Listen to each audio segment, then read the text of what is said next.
Hey guys, welcome to Devbhoomi career point. आशा करता हूँ आप सभी लोग स्वस्थ होंगे, काफी अच्छी आपकी स्टडी चल रही होगी। तो देखिए, काफी लंबे समय से कोई भी वीडियो चैनल पर अपलोड नहीं हुआ। इसका रीजन आप सभी लोग जानते ही हैं। 21 सितंबर को राज्य में स्नातक स्तरीय परीक्षा संपन्न हुई और परीक्षा संपन्न होने के पश्चात पता चलता है कि एक एग्जाम सेंटर से एग्जाम शुरू होने के 35 मिनट के बाद ही पेपर लीक हो गया था। और इस पेपर लीक की घटना ने कहीं ना कहीं एग्जाम की शुचिता और पारदर्शिता को भंग कर दिया।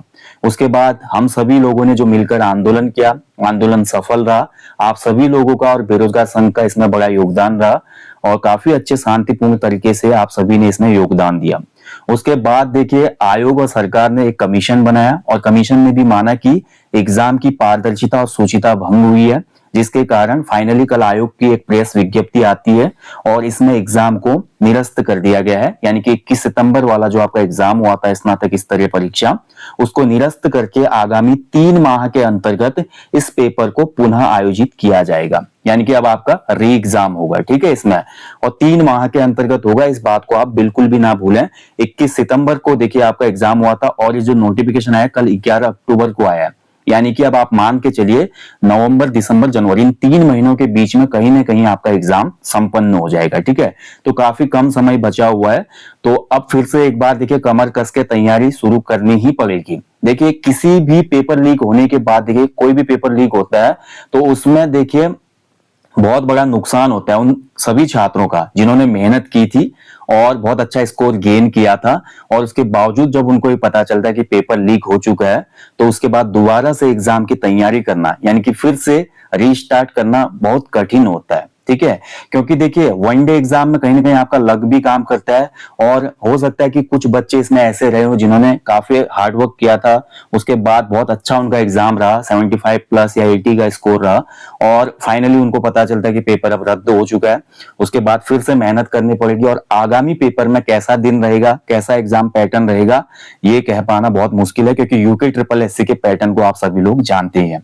यानी कि कोई भी पेपर लीक होने पर दोनों ही साइड से नुकसान ही नुकसान है। बच्चों का, जिन्होंने मेहनत की थी उनका भी नुकसान है, ठीक है, और उसके अलावा यहाँ पर हम कह सकते हैं कि जो समय इसमें ज्यादा लगता है, समय के कारण बच्चों का मनोबल तो टूटता ही है और साथ ही अगला जो पेपर होगा उसकी भी कोई गारंटी हम कह नहीं सकते कि इस तरीके की घटनाएं ना हो।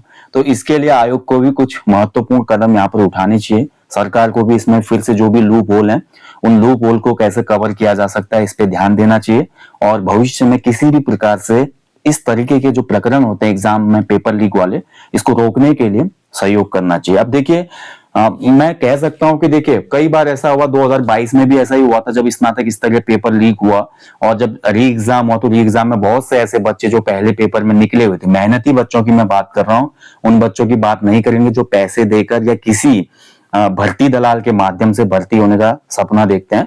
तो मेहनती बच्चों का हमेशा नुकसान होता है। ठीक है, अब इन सभी बातों को भूल जाना चाहिए, क्योंकि पेपर एक सेंटर से लीक हुआ था और इसका मतलब यह है कि एक सेंटर में अगर इस प्रकार का क्रियाकलाप हुआ है तो दूरस्थ और जो अन्य ऐसे एग्जाम सेंटर हैं जो संदिग्ध एरियाओं में पहले से मौजूद हैं, वहां पर इस तरीके की घटनाएं नहीं हुई है, ऐसा कहना भी थोड़ा गलत होगा, क्योंकि हो सकता है कि पेपर और जगह से भी आपका आउट हुआ हो या कुछ अन्य बातें रही हो। ठीक है, तो कोई भी पेपर थोड़ा भी, अगर देखिए इसमें कोर्ट का भी डिसीजन है कि अगर पेपर थोड़ा भी लीक होता है या एक जगह से भी लीक होता है तो उसकी शुचिता को भंग माना जाता है।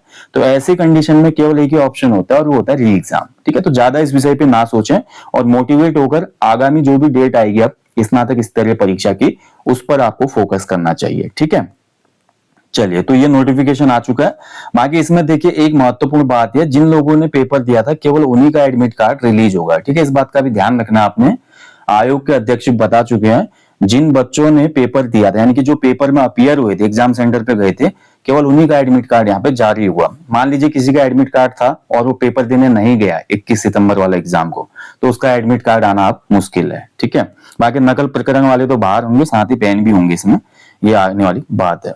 बाकी अब बात करते हैं दोस्तों, ये तो हो गया री एग्जाम की, लेकिन जो इसका पेपर था इसका सॉल्यूशन मैंने नहीं दिया था उस दिन, क्योंकि देखिए एग्जाम हॉल से बाहर आते ही ये प्रकरण आ चुका था कि पेपर लीक हो चुका है। उसके बाद सॉल्यूशन देना, इसकी कट ऑफ बनाना, इस पे बात करना निराधार था। लेकिन पीवाईक्यू के दृष्टिकोण से हमको इस पेपर को देखना ही होगा। ठीक है, तो यूके ट्रिपल एससी जो पीवाईक्यू सेशन हम करते हैं, तो ये भी अब एक पीवाईक्यू पेपर हो चुका है।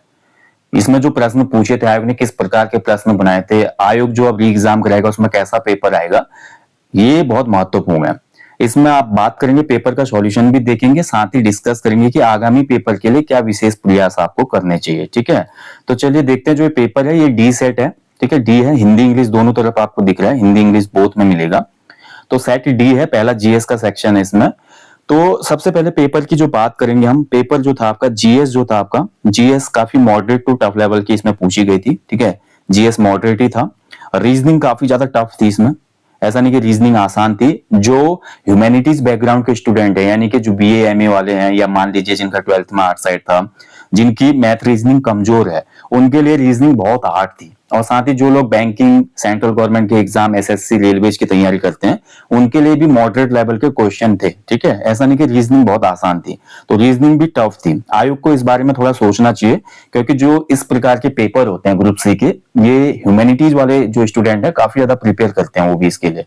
तो रीजनिंग का लेवल थोड़ा यहाँ पे आसान रखना चाहिए आयोग ने। जैसे इस बार आपने देखा होगा उत्तराखंड लोक सेवा आयोग जो पीसीएस का एग्जाम हुआ था, पीसीएस प्री में भी रीजनिंग जो सी सेट पेपर था, पिछले वर्ष की अपेक्षा इस वर्ष आसान बनाया गया था, इसलिए आपने देखा थोड़ा कट ऑफ भी ज्यादा गई है। हालांकि फिर से वही पैटर्न यूपी पीसीएस ने भी दोहराया और फिर से 5 या 6 प्रश्न डिलीट किए, जिससे काफी असर पड़ा है मेरिट पे। उसके बाद बात करते हैं इसमें उत्तराखंड जीके। तो यूके जीके की भी वहां पर बात करूंगा, तो ये मॉडरेट लेवल की पूछी गई थी। इजी तो बिल्कुल कुछ भी नहीं था इसमें, और हिंदी तो आपको पता ही आजकल हिंदी भी काफी मॉडरेट। तो पेपर कह सकते हैं कि मॉडरेट टू टफ लेवल का था। और इस पेपर में जो भी बच्चा 70 या 72 प्लस स्कोर लाया था, उसका सिलेक्शन होना श्योर था। ठीक है, इतना आप जान लीजिए। अगर आपके इसमें 72 प्लस जनरल कैटेगरी की मैं बात कर रहा हूँ, हालांकि पोस्ट 400 कुछ थे, 421 या 416 पोस्ट इसमें थे। तो इतने पोस्टों के हिसाब से जिनके 72 प्लस 72 प्लस इसमें स्कोर था, उनका सिलेक्शन इसमें अवश्य हो जाता है। ठीक है, तो इसी प्रकार से जो आगामी पेपर आएगा उसमें भी आपको विशेष ध्यान देने की आवश्यकता है। जो आपका जीएस वाला पोर्शन है और साथ ही हिंदी वाला पोर्शन है। उत्तराखंड फिर भी ठीक ठाक थी, अगर आपने उत्तराखंड अच्छे से कवर किया है तो आप जितने भी प्रश्न उसमें बने थे उनके आसानी से उत्तर दे पाते। हालांकि कुछ इक्का दुक्का क्वेश्चन जो होते हैं वो कठिन रहते हैं। ऐसे हिंदी के पोर्शन में भी कुछ 2-4 प्रश्न कठिन थे, बाकी प्रश्न किए जा सकते थे। जीएस के प्रश्न वही कर सकता था जिसका बेसिक बिल्कुल क्लियर, यानी कि कह सकते हैं कि जिसको सामान्य अध्ययन की बहुत बेहतरीन समझ है, ऐसे बच्चों के लिए जीएस वाला पोर्शन था। और रटने वाले बच्चों के लिए कुछ 8-10 प्रश्न ही थे जो रट कर किए जा सकते थे जीएस के 30 प्रश्नों में से। ठीक है, तो जीएस में खास मेहनत करने की आपको आवश्यकता है। जीएस अगर आपकी कमजोर है तो जीएस का फाउंडेशन अपना मजबूत बनाएं, और साथ ही जीएस का हो सकता है कि आपको क्लासेस भी लेनी पड़े, तो क्लासेस आप अवश्य लीजिए। ठीक है, समझ, क्योंकि जीएस को समझ के ही पढ़ना आवश्यक है। तो चलिए देखेंगे पेपर का सॉल्यूशन, देखते हैं किसी प्रश्न में त्रुटि होगी, क्योंकि आयोग ने तो इसकी ऑफिशियल आंसर की रिलीज नहीं की, पेपर लीक हुआ था, पेपर रद्द हो चुका है, तो इसकी आंसर की आने से तो रही। ठीक है, अब जो भी हमारे आंसर की उसको हम देखते हैं। तो पहला क्वेश्चन था, देखिए इसमें आपको मैच करना था, एक तरफ आपके पत्र दिए गए थे, दूसरी तरफ उनके संपादक इसमें दिए गए थे। ठीक है, तो कौन सा पत्र किसने इसमें संपादित किया था। तो फर्स्ट का जो आंसर था आपका ऑप्शन सी इसका सही उत्तर था, ऑप्शन सी हो जाएगा इसमें। स्वदेश मित्र जो था आपका, ये आपका किसने किया था, गोपाल गणेश अगरकर ने। बंगाली जो पत्र था सुरेंद्रनाथ बनर्जी। सुधारक पत्र लाया गया था जी सुब्रमण्यम अय्यर के द्वारा। और इंडियन मिरर एन सेन। ठीक है, तो ये हो जाएगा इसका 2, 1, 4, 3 इसका सही उत्तर था।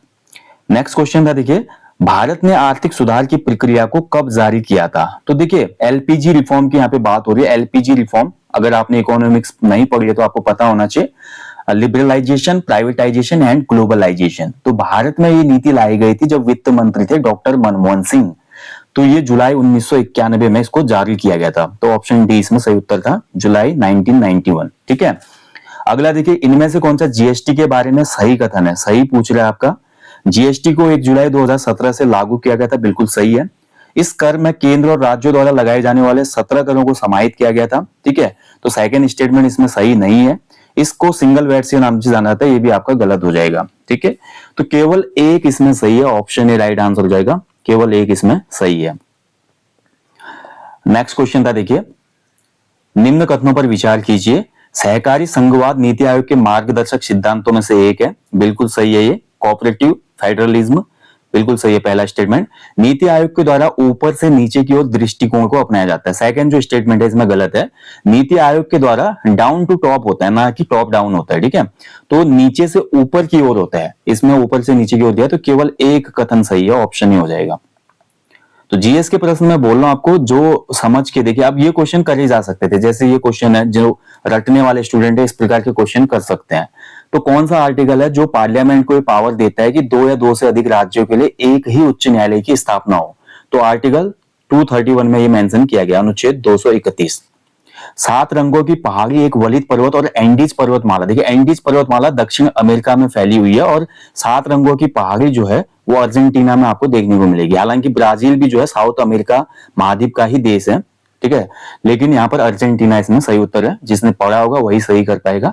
आदि ग्रंथ का संकलन किया था गुरु अर्जुन देव ने। ऑप्शन सी इसका राइट आंसर रहेगा, गुरु अर्जुन देव। तो ऐसे प्रश्न तो आप रट सकते हैं, लेकिन जैसे आप देखिए 8वां क्वेश्चन है, अगर आपने इसको समझा नहीं है तो आपको ये क्वेश्चन नहीं कर पाएंगे। प्लेटों के विकास, प्रकृति, गति तथा परिणामी प्रतिक्रियाओं के संपूर्ण तंत्र को प्लेट विवर्तनिकी कहा जाता है, ठीक है। तो प्लेट टेक्टोनिक्स की यहाँ पे डेफिनेशन दी गई है, पहली वाली सही है। घूमती हुई पृथ्वी पर ऊपर की ओर स्थित भागों और नीचे की ओर स्थित बेसिनों के बीच यांत्रिक स्थिरता को समस्थिति कहा जाता है, ठीक है। तो इसमें जो आपका राइट आंसर रहेगा, दोनों कथन इसमें सही हो जाएगा, ठीक है, सी हो जाएगा इसमें। Both statements are correct. Bharat में होने वाली संपूर्ण वर्षा का 75% निम्न में से किसके कारण होता है?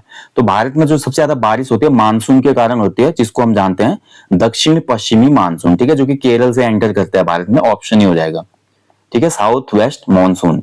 नया विकास बैंक, न्यू डेवलपमेंट बैंक का जो मुख्यालय संघाई में है, चाइना में। ऑप्शन ही राइट आंसर हो जाएगा। HTTP, WWW, FTP, टेलनेट और SMTP का उपयोग OSI की किस परत में किया जाता है? तो ये हमारा एप्लीकेशन लेयर में किया जाता है। ऑप्शन डी, ठीक है। अगला क्वेश्चन है, देखिए भारत के सर्वांगीण विकास हेतु तो सामुदायिक विकास कार्यक्रम कब शुरू किया गया था?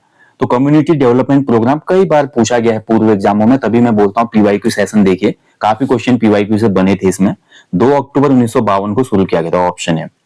MS एक्सेल में किसी सेल रेंज में उच्चतम मान खोजने के लिए आपका यूज किया जाता है, आपका इक्वल से फॉर्मूला शुरू होता है मैक्स, ठीक है, तो ऑप्शन ही हो जाएगा। देखिए MS एक्सेल में कोई भी फॉर्मूला आपका बराबर से शुरू होते हैं, इक्वल से, ठीक है, ये आपको ध्यान रखना है। तो ऑप्शन ये है 13वें का। 14वां क्वेश्चन आपका बोलता है, नई रोशनी 18-65 वर्ष की आयु की अल्पसंख्यक समुदाय की महिलाओं के लिए केंद्र की क्षेत्र की योजना है। इस योजना को अब PM विकास के एक घटक के रूप में विलय कर दिया गया है, ठीक है। तो यहाँ पर अगर आप देखें तो नई रोशनी वाला जो हमारा चला था, ये 18 से 65 वर्ष की आयु वर्ग के लिए अल्पसंख्यक समुदाय की महिलाओं के लिए एक केंद्रीय क्षेत्र की योजना है। पहला स्टेटमेंट तो इसमें बिल्कुल सही है। दूसरा जो स्टेटमेंट है आपका, इस योजना को अब PM विकास के घटक के रूप में विलय कर दिया, तो दूसरा स्टेटमेंट भी बिल्कुल इसमें सही है, यानी कि दोनों ही सही है इसमें। ऑप्शन सी हो जाएगा, ठीक है, कथन 1 और 2 दोनों ही सही है। 15वां क्वेश्चन था, इल्बर्ट बिल विवाद किससे संबंधित था?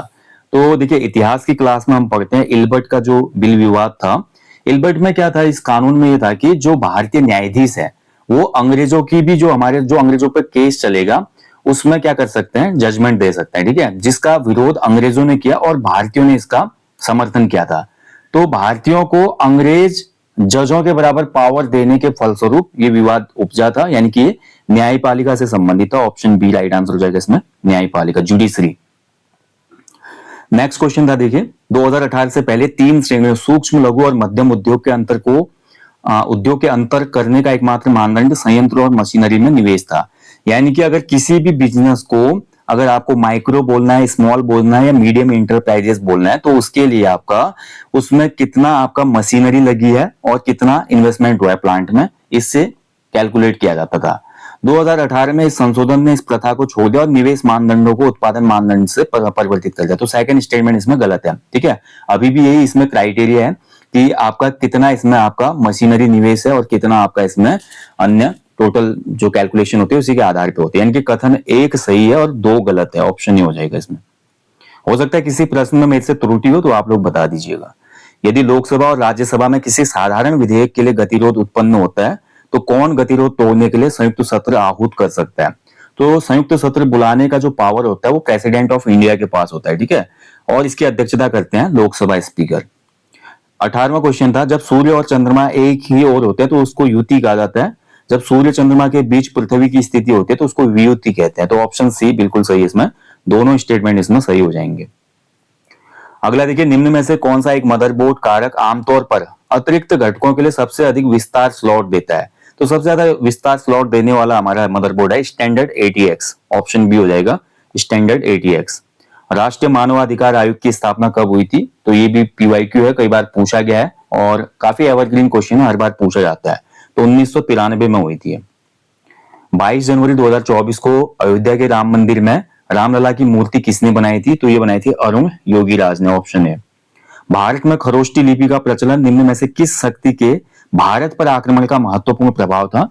तो इसका राइट आंसर है पर्शियन इन्वेजन। ठीक है, यहाँ पर देखिए पर्शियन दिया हुआ है, यहाँ पर पारसी दिया हुआ है, ये गलत हो जाएगा। ठीक है, पर्शियन का अगर मैं बात करूं हिंदी अर्थ होगा ईरानी आक्रमण, यहाँ पे होना चाहिए था ईरान।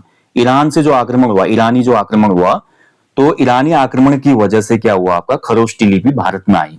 तो यहाँ पर पर्शियन इंग्लिश में तो सही प्रिंट हुआ है, लेकिन हिंदी में जो ट्रांसलेशन है वो गलत हुआ है।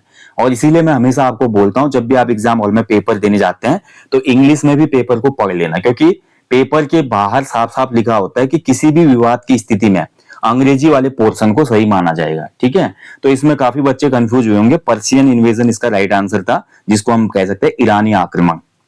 अगला देखिए, विंडोज 7 में basic ABR master boot record disk पर अधिकतम कितने प्राइमरी पार्टीशन बनते हैं? तो 4 बनते हैं, इसमें ऑप्शन है। नेक्स्ट देखिए, बंगाल विभाजन, तो आपको पता होना चाहिए बंगाल विभाजन कब हुआ था? तो बंगाल विभाजन आपका हुआ था 1905 में। ठीक है, तो एक का सी, तो एक का सी केवल एक ही ऑप्शन में, ऑप्शन ए में, ज्यादा देखने की आवश्यकता ही नहीं आपको, बस इतने से काम बन गया। पारिस्थितिकी कृषि का मुख्य उद्देश्य क्या होता है? तो इसका आंसर हो जाएगा ऑप्शन ए, रासायनिक खादों एवं कीटनाशकों के स्थान पर जैव खाद और जैव कीटनाशकों का प्रयोग, यानी कि किसी भी तरीके से इसमें केमिकल वाला ना तो पेस्टिसाइड यूज किया जाएगा ना तो फर्टिलाइजर यूज किया जाएगा। ठीक है, ओनली ऑर्गेनिक तरीके से बनाया हुआ पेस्टिसाइड और ऑर्गेनिक तरीके की जो फर्टिलाइजर होगा यानी कि खाद होगी वो इसमें यूज की जाती है। कृषि मेघ किससे संबंधित है? तो देखिए, कृषि मेघ काफी चर्चा में था, भारतीय किसानों के लिए डाटा रिकवरी सेंटर है ये ICAR का, तो ऑप्शन बी हो जाएगा इसका आंसर। ठीक है, डाटा रिकवरी सेंटर। अशोक के कौन से शिलालेख में मिस्र के राजा टॉलमी सेकंड को अपना समकालीन कहा है? तो देखिए, अशोक का जो 13वां शिलालेख है, आप सभी को पता है 13वें शिलालेख में 5 यवन राजाओं का भी उल्लेख मिलता है ना, तो 5 यवन राजाओं का उल्लेख है, तो इसमें टॉलमी सेकंड का भी उल्लेख मिलता है और अशोक के समकालीन था, तो 30th रॉक एडिक्ट हो जाएगा इसका। 2024 का ब्रिक्स शिखर सम्मेलन कहां पे हुआ था? तो ये आपका काजान रूस में हुआ था, ऑप्शन है। अगला क्वेश्चन था देखिए आपका, एक तरफ देखिए आपकी थ्योरी दी गई थी, दूसरी तरफ उससे संबंधित व्यक्ति दिए गए थे। ज्वारीय जो परिकल्पना है जेम्स जीन्स की है, ऑप्शन ए का 2, अगर किसी को एक ही भी आता था तो काम बन जाता। ठीक है, तो मुझे तो इसमें केवल एक ही पता था कि ये ज्वारीय परिकल्पना मैंने पढ़ा था, जेम्स जीन की है, जिससे आंसर पता चल रहा है कि पहला ऑप्शन ही इसमें सही हो जाएगा। ए का 2 केवल एक ही ऑप्शन में, देखिए इससे सही हो गया आंसर। तो कई बार मैच द फॉलोइंग में केवल एक उत्तर आने से भी आपका एक नंबर सही हो जाता है, तो इस बात का ध्यान रखें, अच्छे से मैच करें इसको।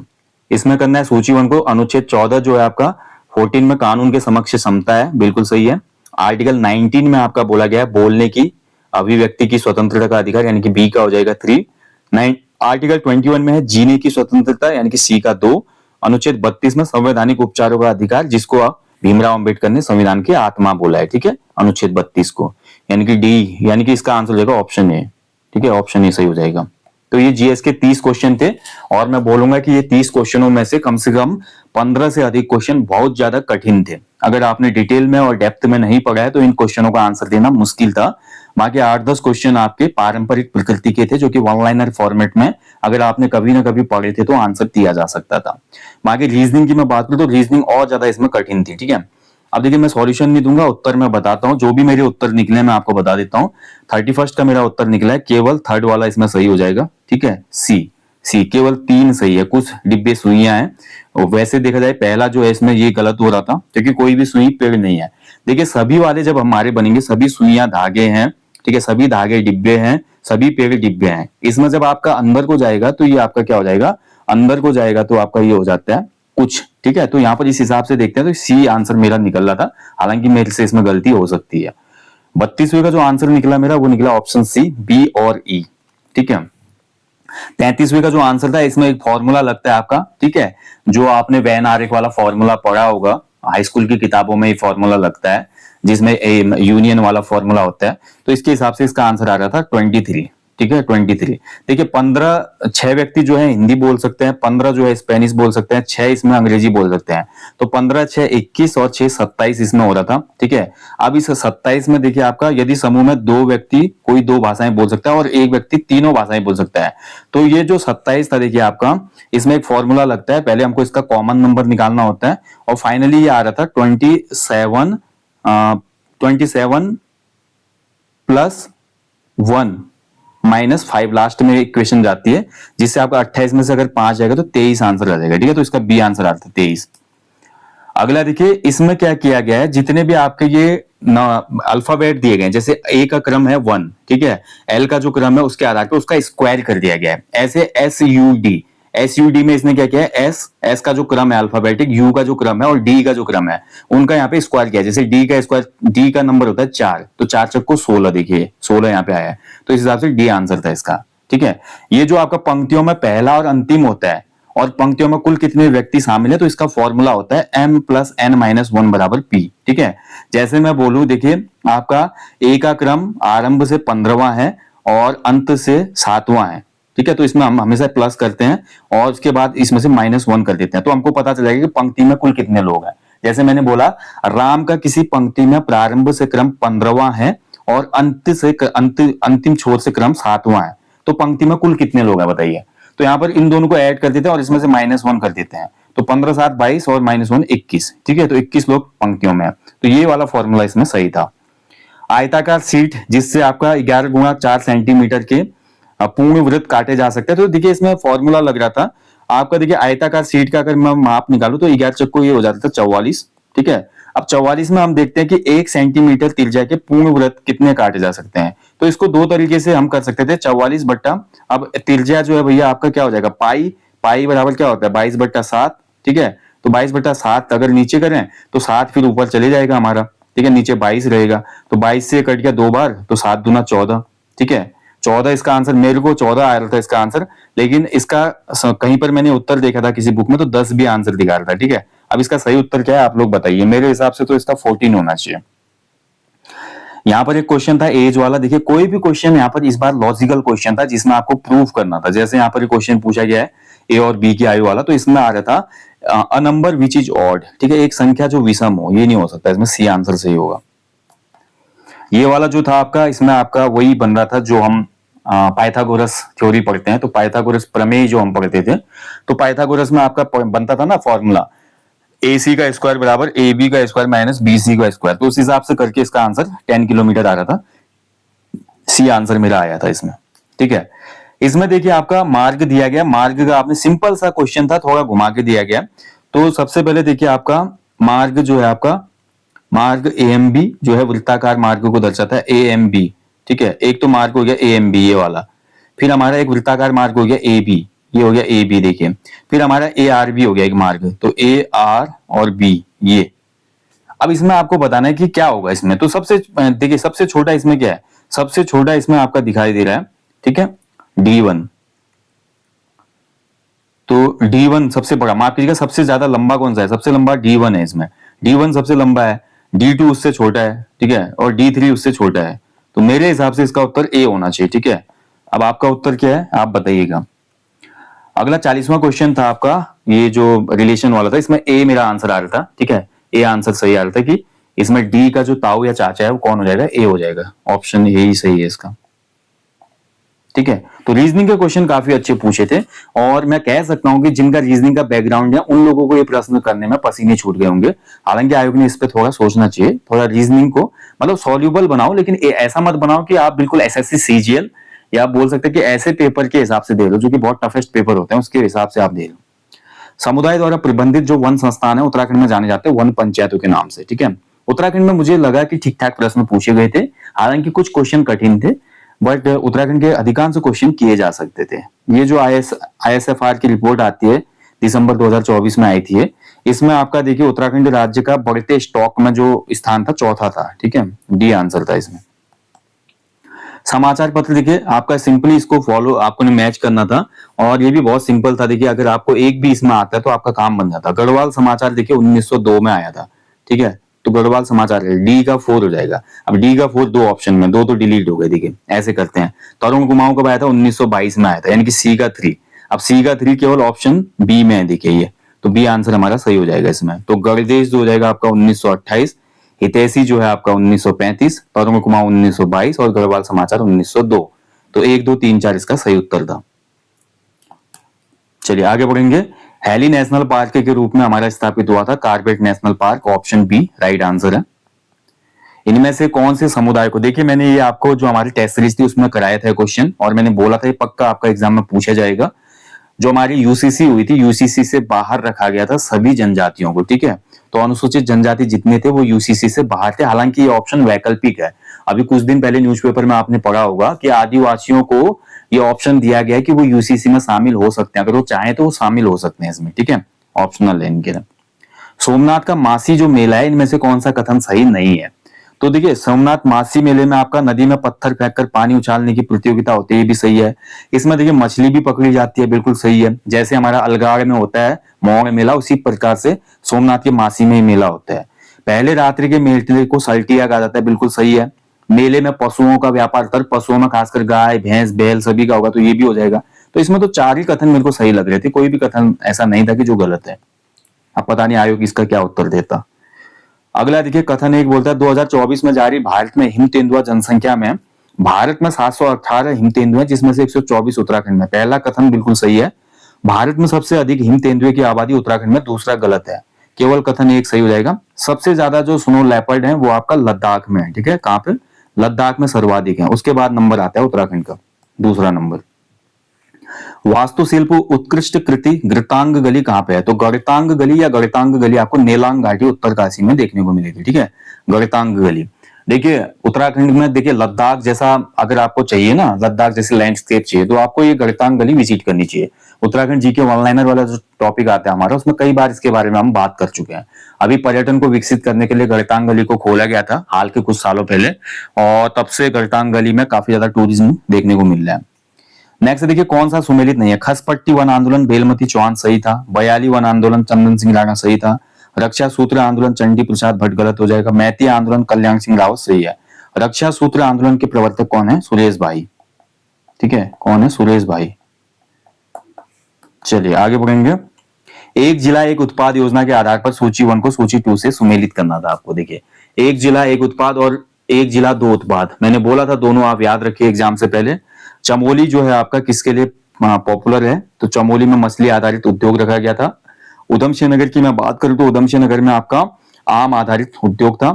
हरिद्वार आपका किसके लिए रखा गया था? हरिद्वार में आपका मशरूम, और बागेश्वर में कीवी बहुत होता है ऊपर कपकोट से ऊपर वाली बेल्ट में, जो सामा और अन्य दानपुर वाली पेटी है, तो वहां पर कीवी काफी होता है, तो बागेश्वर का कीवी था।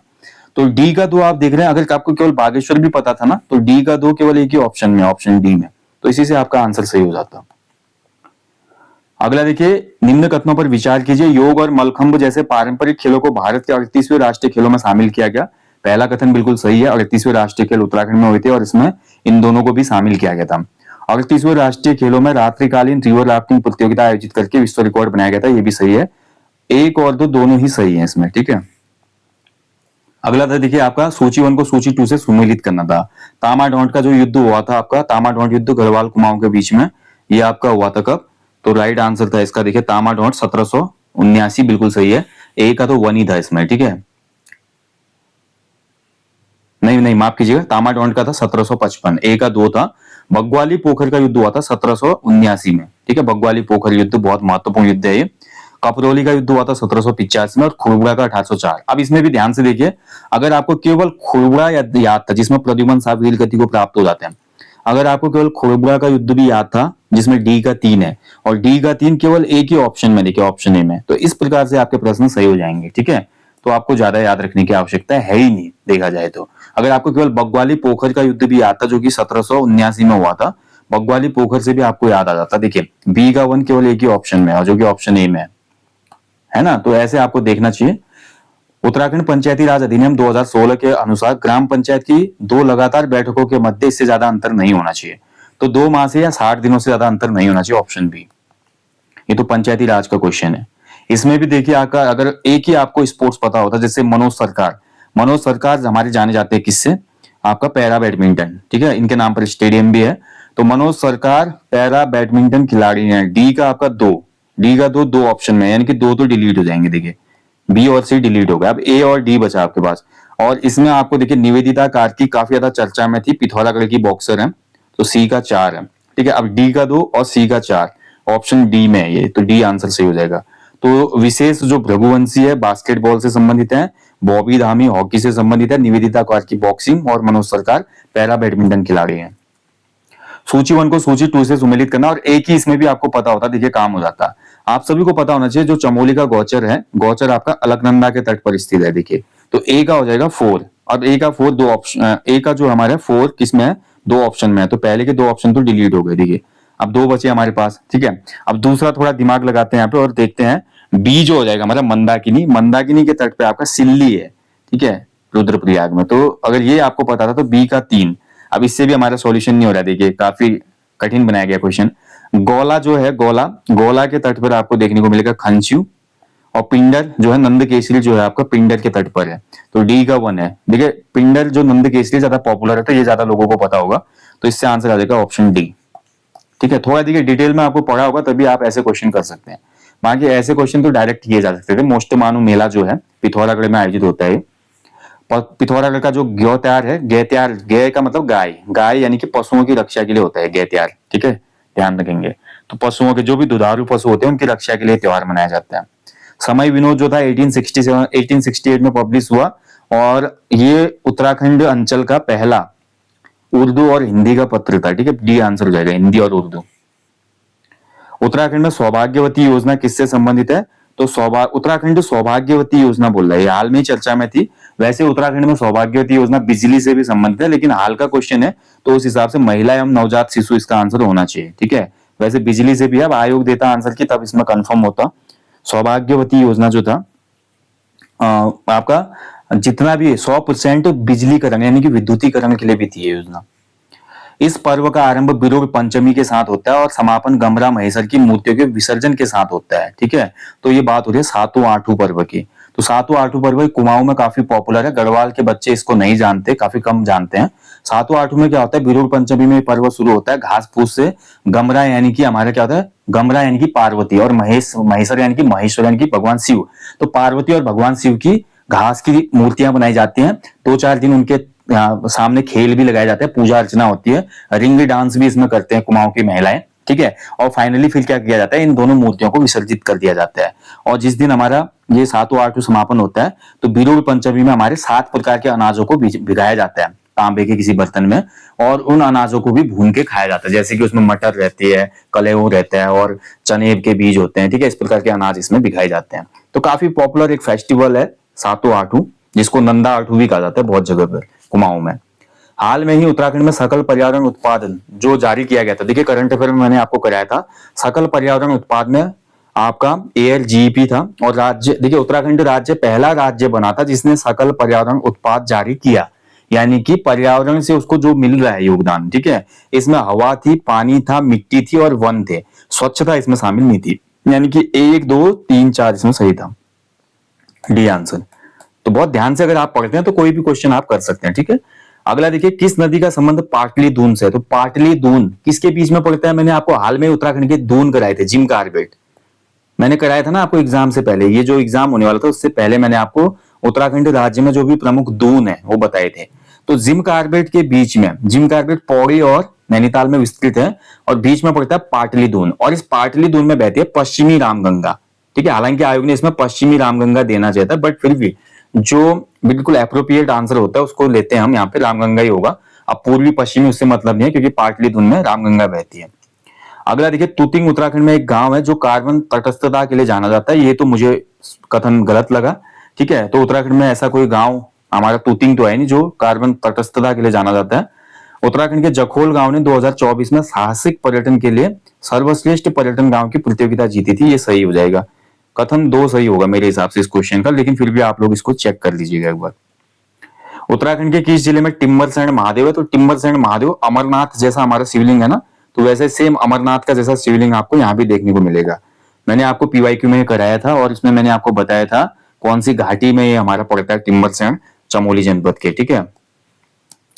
अगला देखिए, चंद शासन में निम्न में से कौन सा सुमेलित नहीं है? चकुआ जो होता था चंद शासन काल में, देखिए ये बद्रीदत्त पांडे जी के कुमाऊं के इतिहास से क्वेश्चन बना था, राजमहल के पक्षियों के लिए नहीं था ये। चकुआ जो होता था जो चाबुक मारता था, ठीक है, जो भी अपराधी होते थे उन पे जो चाबुक चाबुक यानी कि कोड़े कोड़े जो मारता था उनको, चाबुक होता था ना ऐसे एक डंडा होता था उस पर चाबुक बना होता था, चटाक से मारते थे उससे, कई बार आपने मूवीज वगैरह में भी देखा होगा।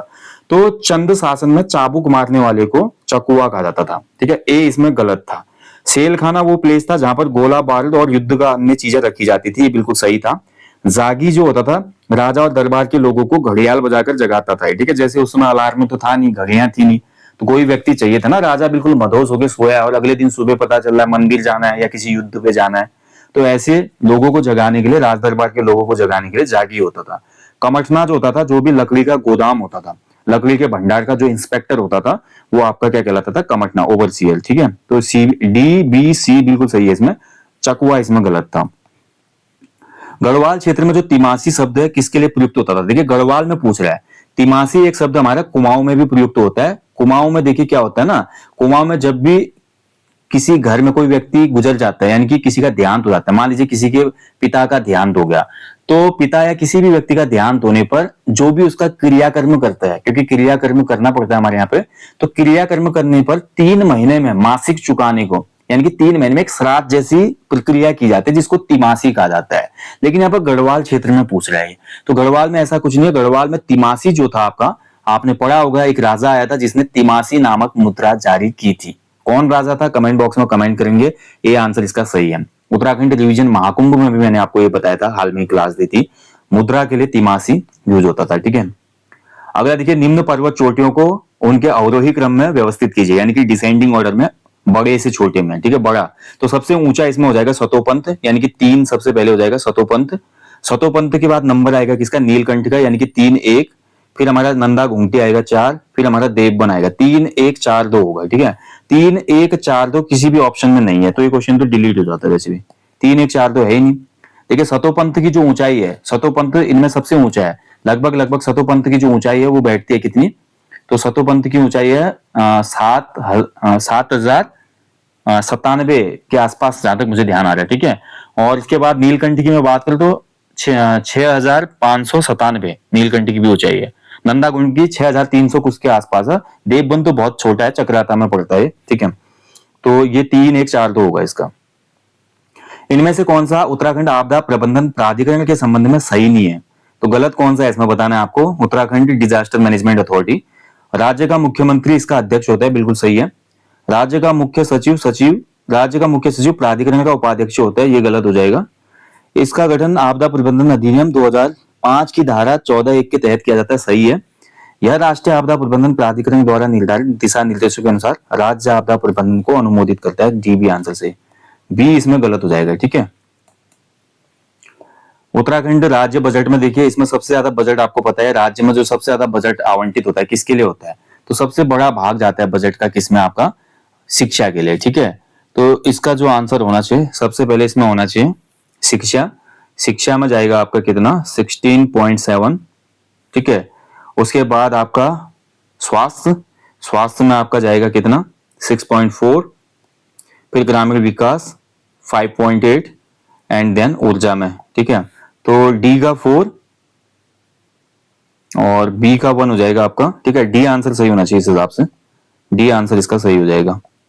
फिर भी एक बार आप चेक कर लेना इसको। इनमें से कौन सा पोर्टेबल ईसीजी डिवाइस उत्तराखंड में स्टार्टअप पहल के रूप में सनफॉक्स टेक्नोलॉजी द्वारा विकसित किया गया? तो इसका नाम था स्पंदन, ऑप्शन सी स्पंदन। करंट अफेयर भी काफी पुराने पूछे गए हैं। देखिए आयोग ने पेपर 2025 में कराया, वो भी लास्ट में, और इसमें जितने भी करंट अफेयर्स आपको दिख रहे हैं ना, वो सब 2024 के दिख रहे हैं। ये सबसे बड़ी मैं बोलूंगा यूके ट्रिपल एससी, जब भी पेपर आप पब्लिश कराते हो, अगर आपने पेपर पहले भी बना दिया तो कम से कम करंट अफेयर्स को तो अपडेट करो उसमें एक्सपर्ट बैठा के। भारत सरकार ने किस वर्ष आपराधिक कानून संशोधन अधिनियम 1961 की धारा 3(1) के तहत पिथौरागढ़, चमोली और उत्तरकाशी को अधुसूचित क्षेत्र घोषित किया? तो 1964 में घोषित किया गया था, ठीक है। और एक क्वेश्चन यहीं से बनता है कि जो हमारा जनजातियां हैं राज्य की, उनको कब दर्जा मिला? तो 1967 में, 1967 में जो राज्य की जनजातियां हैं उनको यहाँ पे दर्जा मिला था। जॉर्ज गेरसन ने भारत की पहाड़ी भाषाओं को कितने समूह में वर्गीकृत किया? तो 3 समूह में मैंने आपको हमेशा बताया, पश्चिमी पहाड़ी, पूर्वी पहाड़ी और मध्य पहाड़ी। ठीक है, मध्य पहाड़ी में कुमाऊनी गढ़वाली आती है, पूर्वी पहाड़ी में आपका नेपाली आती है, पश्चिमी पहाड़ी में आपका जौनसारी, सिरमौरी, हिमांचली आती है। ठीक है, ये कई बार बताया था क्वेश्चन मैंने आपको। आलम सेंगबो चूमो, ये आपका डायरेक्ट क्वेश्चन बना है उत्तराखंड ज्ञान कोश से। इस पर्व को स्यासेर रिमझिम कहा जाता है, सही है। तिब्बती मूल का उत्सव है, सही है। 12 वर्ष में एक बार मनाया जाता है, सही है। 8 वर्ष का चक्र जो होता है ये गलत हो जाएगा। ठीक है, 8 वर्ष नहीं होता, 12 वर्ष का ही चक्र होता है इसमें। कंडाली उत्सव हो गया, ये हो गया, सभी 12 वर्ष के उत्सव हैं। कौन सा सही कथन है इसमें? कौन सा कथन सही है? सही पूछ रहा है, राइट। मौलाराम गढ़वाल शैली की सर्वोत्तम कृतियों का प्रतिनिधित्व करते हैं, बिल्कुल सही है। मयंक मुखी उनके प्रारंभिक काल का चित्र है। आप देखिए, इसमें मेरे को थोड़ा डाउट है, मयंक मुखी, चंद्रमुखी। ठीक है, अब उस हिसाब से अगर क्वेश्चन बनता है तो दोनों को स्टेटमेंट इसमें सही हो जाएंगे, बट इस क्वेश्चन को आप प्लीज एक बार चेक कर लीजिएगा। ठीक है, मैं रिकमेंड करूंगा कि आप इसको चेक कर लेंगे। अगला देखिए, कर्मी बागेश्वर जो भूस्खलन हुआ था, तो कर्मी जो बागेश्वर भूस्खलन हुआ था आपका, ये आपका 1983 में हुआ था। ठीक है, उसके बाद मालपा का जो भूस्खलन हुआ था, बी का आपका 2 हो जाएगा। ठीक है, अब बी का देखिए, डी में भी था आपका 2 ऑप्शन, तो वैसे डिलीट हो जाएंगे क्योंकि मालपा भूस्खलन अगर आपको याद है तो आपको काम बन जाता। तो बी का 2 हो जाएगा, ए का 3, बी का 2, ऑप्शन ए में है केवल, तो ऑप्शन ए सही हो जाएगा इसका। नीलकंठ भूस्खलन 1990, देवपुरी गैरसैंण भूस्खलन 2007। ये वन लाइनर में मैंने आपको क्वेश्चन कराया था, the Khas family law in the Himalayan district of the United provinces पुस्तक। ठीक है, जो हमारी उत्तराखंड जी के वन लाइनर की ई बुक्स हैं, उन ई बुक्स को 3 या 4 पार्ट है, मैं तभी बोलता हूँ, जो हमारे एप्लीकेशन स्टोर पे अगर आप जाते हैं तो वहां पर ई बुक का एक बंडल है, उसको एक बार आप ले लीजिए, बहुत ही नॉमिनल प्राइस में, उसके बाद प्रिंट आउट निकाल लो, बहुत काम आएंगे वो। ठीक है, उनको आप डाउनलोड भी कर सकते हो, प्रिंट आउट भी निकाल सकते हो।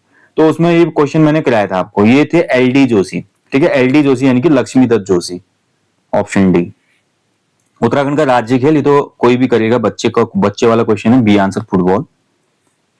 सूची 1 को सूची 2 से सुमेलित करना था। चीला जो है, देखिए चीला नहर कहां पड़ती है? चीला, चीला जो हमारा बैराज है, माफ कीजिएगा, चीला बैराज कहां पड़ता है आपका? तो ये आपका गंगा नदी पे है चीला। और टनकपुर परियोजना शारदा पे है। ए का 2, बी का 1, तो ए का 2, बी का 1 ऑप्शन सी में, तो सी आंसर हो जाएगा। ठीक है, लोहारी नागपाला जो योजना है भागीरथी पे है। जमरानी परियोजना गोला नदी पर है। किस मुगल फौजदार को रानी कर्णावती ने 1635 में पराजित किया था? तो ये था कौन आपका? नवाजत खान। ठीक है, नवाजत, यहाँ पे नजावत हो गया, ये नवाजत होना चाहिए था। देखिए प्रिंटिंग मिस्टेक है, फिर से नवाजत होना चाहिए था इसको। उत्तराखंड के शीतोष्ण वनों के संबंध में कौन से कथन सही है? इनका विस्तार 900 से 1800 मीटर की ऊंचाई वाले भागों में है। यहाँ चीड़, देवदार, स्प्रूस, बर्च आदि के वृक्ष मिलते हैं। औसत वर्षा 125 से 200 सेंटीमीटर होती है। इन वनों में रिंगाल प्रजाति की झाड़ियां भी मिलती हैं। अब ध्यान से अगर आप देखिए, जो हमारा शीतोष्ण वन है ना, शीतोष्ण वन का मुख्य वृक्ष चीड़ है। ठीक है, और चीड़ वृक्ष आपका 900 से 1800 मीटर की ऊंचाई में भी पाया जाता है। हाइट के हिसाब से अगर आप पहला ऑप्शन हटाते हैं तो ये गलत हो जाएगा, क्योंकि चीड़ जो है नीचे ऑप्शन में दिया गया है, देखिए, और चीड़ आपको 900 से 1800 मीटर की ऊंचाई में देखने को मिलेगा। यानी कि 900 से लेकर आपका 1800 और लगभग 3000 मीटर की ऊंचाई तक जब हम जाते हैं तो वहां पर हमको पर्वतीय शीतोष्ण वन ही देखने को मिलते हैं। तो पहला कथन सही, दूसरा भी सही, तीसरा भी सही, चौथा भी सही होगा मेरे हिसाब से इसमें। ठीक है, औसत वर्षा 125 से 200 सेंटीमीटर लघु हिमालय में होती है, और लघु हिमालय क्षेत्र के टॉप एरियाज में आपको शीतोष्ण वन देखने को मिलेंगे, जिसमें आपका चीड़ भी होता है, देवदार होता है, स्प्रूच होता है, बर्च भी होता है, भोजपत्री जिसको बोलते हैं। ठीक है, तो उपरोक्त तो सभी मेरा आंसर इसमें होना चाहिए। चलिए, अब हिंदी जो था, हिंदी भी काफी कठिन पूछी गई थी। कतड़ियार शब्द का अर्थ होता है इसमें, देखिए हिंदी, आडंबर करना। ठीक है, ऑप्शन बी हो जाएगा इसका उत्तर, आडंबर। चितेरा शब्द का तत्सम शब्द बताना था आपको। चितेरा जो होता है चित्रकार के लिए प्रयोग किया जाता है। गढ़वाली चित्रकला का प्रसिद्ध चितेरा बोलते हैं मौलाराम। ठीक है, श्रीमान की वर्तनी में आपका देखिए आधा स होगा, र होगा, ई बड़ी ई की मात्रा होगी, म होगा, आ होगा, नौ अ, श्रीमान, ऑप्शन नहीं हो जाएगा। ठीक है, ऑप्शन है सही है। निम्न में से दंतोष्ट वर्ण कौन सा? ये कई बार एग्जाम में बनता है, वो जो होता है दंतोष्ट होता है, कई बार पूछा जाता है। ठीक है, सूची 1 को सूची 2 से सुमेलित करना है। उद्धरण चिन्ह हो जाएगा आपका क का 2 हो जाएगा, अर्ध विराम जो आपका हो जाएगा 3 हो जाएगा, विस्मय बोधक चिन्ह आपका 4 हो जाएगा, और ये उप विराम 1 हो जाएगा। तो बी आंसर इसमें सही है। ठीक है, नेक्स्ट पढ़ते हैं। देखिए, कुमाऊनी भाषा का झोड़ा शब्द किससे संबंधित है? तो झोड़ा आपका होता है जोड़ से, ऑप्शन बी। ठीक है, जोड़ से संबंधित है। ये आई थिंक आयोग ने पहले भी पूछा है किसी एग्जाम में। ठीक है, अब झोड़ा में क्या होता है, देखिए आपका रिंग डांस होता है, तो जोड़ना पड़ता है इसमें, एक से एक को जोड़ना पड़ता है, तो जोड़ने से ही ये डांस होता है आपका झोड़ा। बादल राग जो आपका सूर्यकांत त्रिपाठी निराला। कवितावली जो आपकी रचना है देखिए आपका तुलसीदास जी की है। सहर्ष स्वीकारा मुक्ति बोध। संतो देख जगत बोराना कबीरदास जी, ठीक है। तो इस हिसाब से आंसर हो जाएगा ऑप्शन सी, सी आंसर सही हो जाएगा इसका। बगड़ किसे कहते हैं, तो उत्तराखंड में देखिए बगड़ या सैण, मैंने आपको बताया था सैण, नदियों के किनारे के जो बगड़ जो या सैण एरिया होता है ना, उसको नदी के किनारे का जो समतल स्थान होता है उसको बगड़ कहा जाता है, ठीक है। और सैण भी कहा जाता है, ये ध्यान रखना है, दोनों मैंने आपको कराए थे। परिमाणवाचक विशेषण हो जाएगा माणी। माणा जो होता है देखिए, माण जो माण बोलते हैं ना, माण, माण जो है आपका एक परिमाण बोधक आपका पात्र होता है जिसमें अनाज को मापा जाता है, ठीक है।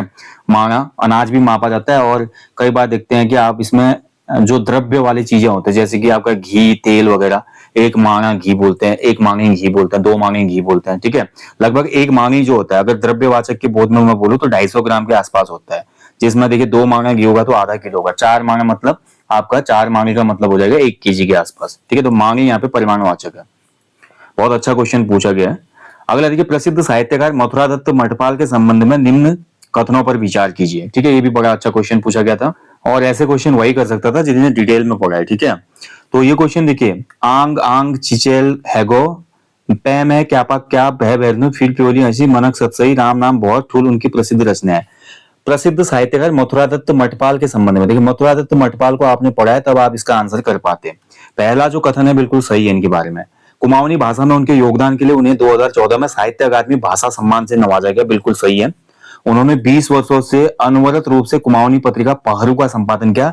तीसरा जो स्टेटमेंट है बिल्कुल इसमें गलत है। देखिए उन्होंने 20 वर्षों से दूधबोली नामक, दूधबोली, देखिए दूधबोली पत्रिका का संपादन किया। यहीं पे काफी बच्चे गच्चा खा गए होंगे, उपरोक्त तो सभी जिन्होंने भी किया था इसका उत्तर गलत था आपका आंसर, ठीक है।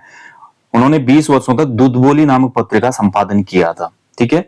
और उन्होंने 100 कुमाऊनी कहानियों की पुस्तक कौसुआ कात को का संपादन किया, बिल्कुल सही है। तो 1, 2 और 4 इसमें सही है, ऑप्शन सी। देखिए जिस पेपर में किया भी है बच्चे ने, ठीक, सी ऑप्शन को ही किया है, बिल्कुल सही है इसका उत्तर, क्योंकि इसने पढ़ा होगा। पहरू नामक जो पत्रिका है ना, ये पहरू पत्रिका 2008 से शुरू हुई थी, अभी तो इसको 20 साल ही नहीं हुए हैं, सोचो ना, इसको लॉजिक था यहाँ पे। पहरू नाम की जो पत्रिका है 2008 में प्रारंभ हुई, और ये आपका अल्मोड़ा से निकलती है। कुमाऊनी भाषा साहित्य एवं संस्कृति प्रचार समिति इसको निकालती है। इसके संस्थापक और संपादक हैं डॉक्टर हयात सिंह रावत। कौन है? डॉक्टर हयात सिंह रावत जी, ठीक है, ये है संपादक इसके। तो इसमें मथुरा दत्त मठपाल जी का कोई मतलब ही नहीं था। तो जिसने, देखिए यहीं पे बोलते हैं, ऐसे क्वेश्चन काफी ट्रिकी क्वेश्चन आयोग बना रहा है आज की डेट में। अनुग्रह शब्द में कौन सा उपसर्ग है? तो अनुग्रह में आपका हो जाएगा अनु उपसर्ग। यदि वह परिश्रम से पढ़े तो पास हो जाएगा। अर्थ के आधार पर वाक्य, देखिए कंडीशन है, कंडीशन वाले को बोलते हैं शर्त बोधक, ठीक है। शिरोरूह किसका पर्यायवाची है? तो शिरोरूह कंज का पर्यायवाची हो जाएगा, ऑप्शन बी। अनुस्मारक को कहा जाता है, देखिए याद दिलाने के लिए, पूर्व में लिखे गए पत्र को याद दिलाने के लिए जो पत्र लिखा जाता है उसको अनुस्मारक कहा जाता है, यानी कि स्मरण पत्र, ऑप्शन बी। अगर देखिए कोई मानक भाषा जब शासन के कार्यों में प्रयुक्त होती है तो उसको कहा जाता है, तो उसको कहते हैं राजभाषा, ऑप्शन बी। एक भारतीय आत्मा किस कवि को कहा जाता है? तो ये देखिए कराया था आपको, सामान्य हिंदी कवि परिचय ई बुक में भी बताया था, माखन लाल चतुर्वेदी जी। भारतवर्ष में बना पहला 2 भाषा वाला कंप्यूटर किस नाम से बना था? तो सिद्धार्थ कंप्यूटर था, द्विभाषी। गढ़वाली में मुआरी का अर्थ क्या होता है? तो मुआरी या मुआर बोलते हैं, मुआर ना, मुआरा, मुआरा, मुआरा जो होता है भैया आपका मधुमक्खी, मेल। मुआरी मतलब मधुमक्खी, ठीक है, सी हो जाएगा मधुमक्खी। कुमाऊनी शब्द तीर का अर्थ क्या होता है? देखिए तीर बोला जाता है, देखिए जो भी हमारा खेत का निचला किनारा होता है, किसी भी खेत का जो निचला किनारा होता है, क्योंकि सीढ़ीदार खेत होते हैं ना पहाड़ों में इस टाइप के, तो जो निचला किनारा होता है उसको तीर कहा जाता है, ठीक है। तो तीर में रख दे कहते हैं ना कई बार निचले किनारे को, तो डी आंसर इसका सही था, निचला किनारा, ठीक है।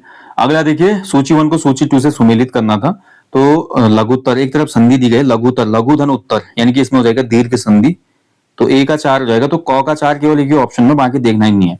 नवोदय में आपका हो जाएगा कौन सा? गुण संधि, ठीक है। वनौषध में हो जाएगा आपका क्या? वनौषध में आपका हो जाएगा वृद्धि संधि, और मध्यागम में हो जाएगा यौन संधि, तो ये आंसर हो जाएगा, ठीक है। तो हिंदी में अगर देखें जो लोक शब्दावली थी उसके प्रश्नों को अगर हटा दिया जाए तो जो पारंपरिक प्रश्न है वो काफी सरल बने। जैसे आप देख लो, थोड़ा आप देख लो, जैसे बात करें चितेरा हो गया, श्रीमान की शब्द वर्तनी, दंतोष्ट वर्ण हो गया, विराम चिन्ह हो गए हमारे, ठीक है। उसके अलावा देखिए जो कवि परिचय से रचनाएं पूछी गई है आपका, और इसके अलावा मानक भाषा से क्वेश्चन आया है, कवि परिचय वाला क्वेश्चन है, और संधि वाला क्वेश्चन है, उपसर्ग वाला क्वेश्चन आपका है, ठीक है। ये क्वेश्चन काफी आसान है जो कि सिलेबस से आपके बने हैं, ये देख सकते हैं आप, ये सिलेबस के क्वेश्चन है। बाकी कुमाऊनी गढ़वाली से जो प्रश्न बन रहे हैं वो तो देखा जाए तो सबके लिए काफी कठिन होता है अगर उनको इसका अभ्यास नहीं है या उस क्षेत्र विशेष से वो संबंध नहीं रखते हैं तो, ठीक है, फिर तो बड़ी दिक्कत हो जाती है। तो कुल मिलाकर ये पेपर ऐसा था भाई जिसमें आपका 70 प्लस 72 प्लस स्कोर सेफ था। केवल जनरल कैटेगरीज की मैं बात कर रहा हूँ, बाकी अदर के लिए तो हो सकता है कट ऑफ थोड़ा 1-2 नंबर और कम रहते हैं। अब कुछ लोग बोलेंगे यार भाई अब पेपर 80 का जा रहा था, 84 का जा रहा था, होंगे कुछ ऐसे भी बच्चे होंगे जिन्होंने 84 85 इसमें किया होगा, और इतना स्कोर आपने किया तो आपकी समझ बहुत बेहतरीन लेवल पे चली गई है। बस आप अपने रिवीजन पे और फुल लेंथ प्रैक्टिस सेट लगाने पर ही फोकस करें, आने वाले एग्जाम में फिर से आप क्रैक कर लेंगे, ठीक है। बाकी भाई ये देखिए जो खबर थी, जो कल खबर आई कि आपका जो पेपर है वो फिर से री एग्जाम कराया जाएगा और ऑफिशियली पेपर निरस्त हो चुका है। आप देखिए यहाँ पर सबसे बड़ा आपका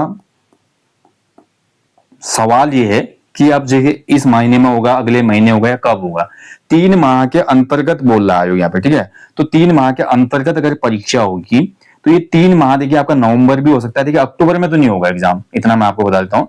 ये आपका नवंबर मंथ भी हो सकता है, ये आपका दिसंबर भी हो सकता है, और ये आपका जनवरी भी हो सकता है, ठीक है। जनवरी फर्स्ट वीक, दिसंबर मिड में, नवंबर मिड वीक में या लास्ट वीक में। जहां तक मेरे को लगता है कि पूरी तैयारी करनी है, क्योंकि पेपर तो तैयार रहते हैं हमेशा, ऐसा नहीं कि आपको पेपर वो करना है ये करना है, केवल सिटिंग अरेंजमेंट बनाना होगा आयोग को इस हिसाब से कि कोई अन्य पेपर या अन्य एग्जाम उस टाइम पे घटित ना हो। और जहां तक मुझे लगता है नवंबर लास्ट या दिसंबर फर्स्ट में आपका आयोग इस पेपर को करवा लेगा। अब आपके पास जितना भी समय है, इस समय में देखिए आयोग के पैटर्न को समझो, किस प्रकार के आयोग प्रश्न पूछ रहा है। जीएस में अपनी समझ को आपने बढ़ाना है, हिंदी में थोड़ा कुमाऊनी गढ़वाली शब्दावली, लोकोक्ति और उसके अलावा दैनिक जीवन के जो शब्द होते हैं उनको आपने देखना ही पड़ेगा, नहीं तो काम नहीं बनेगा। और रीजनिंग में भी अच्छी खासी मेहनत करनी है, ठीक है। तो इन सभी बिंदुओं को देख भाई इसीलिए पेपर सॉल्व कराया मैंने कि आगामी पेपर आपका कैसा बनेगा। इस पेपर की मैं बात करूं कि इस पेपर में देखिए डिसेंट स्कोर क्या होगा। अगर जिसने जीएस में 20 नंबर लाए काफी बेहतरीन माना जाएगा, रीजनिंग में 7 नंबर जिसके थे काफी अच्छा माना जाएगा, उत्तराखंड में अगर वो लाया है 34 नंबर काफी अच्छा माना जाएगा, और हिंदी में अगर 16 नंबर है तो ये काफी अच्छा स्कोर था, ठीक है। मैं उन बच्चों की बात कर रहा हूं जो बहुत अच्छे से तैयारी में संलग्न है, यानी कि आप देख सकते हैं कि इसमें जो आपका स्कोर रहेगा लगभग 75 टू 77 के आसपास रहेगा। अगर एक 2 नंबर मैं कम भी कर देता हूँ यहाँ से, देखिए मान लीजिए अगर जीएस में तो 20 नंबर है, अगर 1 नंबर कम भी होता है तो 19 यहाँ कर लो, रीजनिंग में 6 कर लो, उत्तराखंड में और 1 नंबर कम कर लो 33, और हिंदी में भी 15 कर लो, यानी कि 4 नंबर अगर इसमें से और रिड्यूस करते हैं तो जैसा कि मैंने बोला कि 72-73 का ही पेपर था, और इतने नंबर लाते हो भाई सिलेक्शन पक्का हो जाएगा किसी भी एग्जाम में, कितनी ही वैकेंसी हो उससे मतलब मत रखिए आप।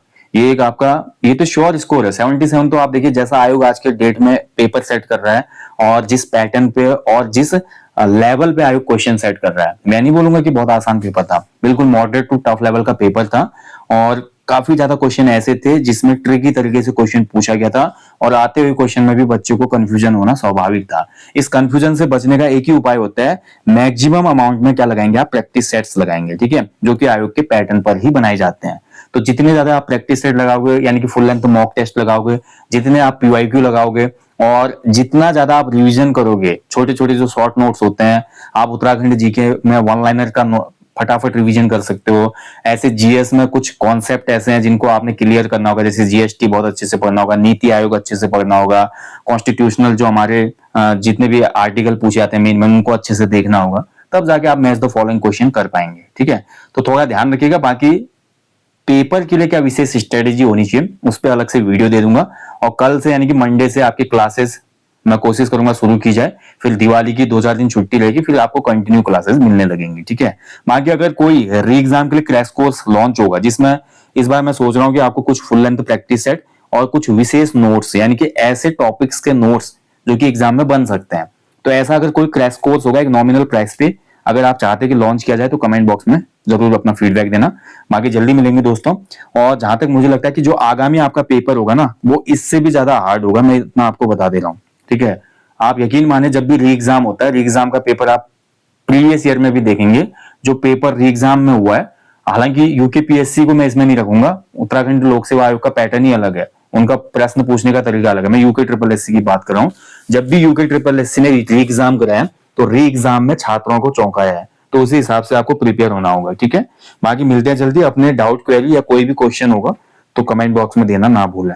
Thank you guys. बाकी आप मेहनत कर लो, सुप्त अवस्था से बाहर आ जाओ। नुकसान सभी का हुआ है, जिनका अच्छा पेपर गया था उनको ज्यादा नुकसान हुआ है, और जिनका पेपर सही नहीं हुआ था उनको फायदा ही हुआ है, उनको एक और मौका मिल चुका है, एक अच्छी अपॉर्चुनिटी है, तो इसका फायदा उठाओ आप लोग, ठीक है। डिमोटिवेशन से बाहर आओ। 3 महीने के अंदर एग्जाम होना है, हो सकता है 2026 यानी कि नए साल के आगमन में आपके हाथ में एक अच्छी सरकारी नौकरी होगी, वो भी अधिकारी लेवल की। तो थोड़ा मेहनत तो करनी ही पड़ेगी।